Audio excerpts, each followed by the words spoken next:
Okay, you guys, welcome back to Monster Low 29. Today I got the Jambulance, guys, the new truck that Spin Master releases here. Everyday Heroes, guys. Jambulance. Pretty cool. Here's the back window. All I need is Blue Thunder, Zombie, and Scooby-Doo, and the case is complete. Here it is. Series 43, guys. Can you believe Series 44 is the last one for the year? And on the Series 45. So 44 is the last one after this. So, you know how it works. Let's go ahead and open this thing.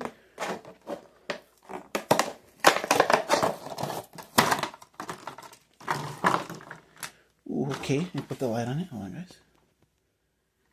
Ooh, so here it is. Jambulance, guys. Monster Jam logo. The fire. That spring like a blue cross, but it's an actual spring like a chassis. And it says Monster Jam on the front. Flames, and then has a gray grill. Another suspension. That's what it's suspension. The little ambulance lights.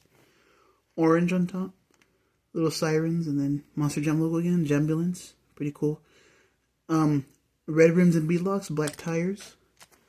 Back of the truck has the caution lines. Pretty cool. Black roll cage. Gray chassis. Pretty nice. So that's all I got today, guys. Like, subscribe, comment, share, more unboxings coming soon. Peace out. Hope you enjoyed.